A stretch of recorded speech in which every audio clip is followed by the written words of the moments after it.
Alors aujourd'hui, il y a eu quelques découvertes faites. D'abord, il y a un nommé Finkelstein qui a dit une sortie d'Égypte à 600 000 bonshommes, sans compter les femmes et les enfants, pendant 40 ans. Eh bien, Finkelstein disait « ça doit en faire des canettes de bière ».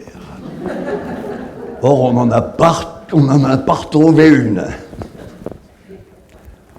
Manière humoristique de dire il n'y a aucune trace archéologique d'un tel voyage à 600 000, sans compter les femmes et les enfants, c'est-à-dire 1,5 million. Il n'y a aucune trace archéologique d'un tel passage. Mais ça n'a pas été le plus grave, parce que, on se dit, on ne sait jamais, on va peut-être retrouver les roues du char. Je fais appel à des thèses américaines. On va peut-être retrouver des roues du char enfoncées profondément dans la mer Morte. Et on en a retrouvé. Il y a eu tellement de débris dans la mer Morte que c'est pire que Marseille, où on y trouve toutes les poubelles. On peut tout retrouver, rassurez-vous. Bon, ça a été rapidement éliminé. Une chose qui est plus importante, c'est que vous avez vu dans la deuxième image, vous avez un rouleau de Torah. Et donc, ce qui est important, c'est quand est-ce qu'on a écrit tout ça ? Alors, le yaviste n'existe plus. Le yaviste, c'était vers l'an 1000 qu'on le situait. Le yaviste n'existe plus pour la bonne raison qu'on sait maintenant, par les découvertes phéniciennes, que la première écriture alphabétique est parvenue au Moyen-Orient. Attention, il y avait déjà des écritures alphabétiques à Sumer, mais au Moyen-Orient, dans le cadre du Moyen-Orient, la première écriture alphabétique phénicienne, et on n'est pas sûr, sur un tombeau, on n'est pas sûr que ce soit un mot, c'était peut-être uniquement des signes de repères commerciaux, on n'en a pas avant le IXe siècle.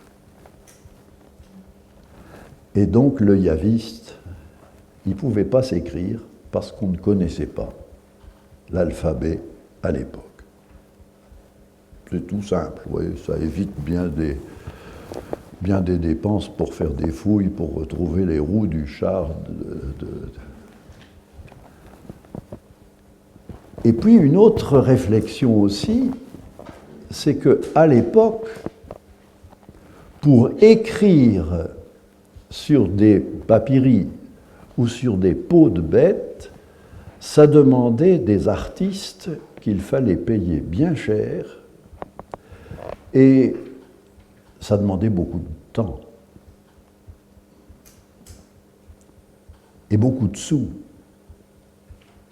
Il y a un proverbe qu'on apprenait en Israël, notre professeur d'archéologie nous disait, à l'époque, écrire une page, alors on dit une page, mais c'est un feuillet de rouleau, c'était se payer une Mercedes. On disait ça parce qu'à l'époque, Israël recevait des Mercedes en diable pour compenser un peu la Shoah, voilà. Donc c'est très cher. Et puis, la conclusion, c'est que les textes n'ont pu commencer à être écrits que dans des périodes vraiment de paix. Quand on fait la guerre, on ne se balade pas avec des écrivains, mais après on le fait. Et donc ça nous amenait à dire que la première écriture possible d'une Bible, c'est la première période de paix, très riche, si vous lisez Amos et Osée, sous Jéroboam II. Alors Jéroboam II, c'est quand? Vous allez voir votre calendrier, vous pouvez le faire. Hein. Jéroboam II, c'est quand? Vous arrivez dans votre livre des rois, Jéroboam II, maintenant parce qu'il faut vous faire travailler un petit peu. Hein. Jéroboam II, le temps que je prenne mes lunettes, ah, c'est pas les miennes, c'est Jéroboam II, vous le mettez quand? Je lis 2 Rois 14, le règne de Jéroboam II, 783-743. Mon Dieu, mon Dieu, mon Dieu. Première écriture possible parce qu'on est dans un moment de paix. 780.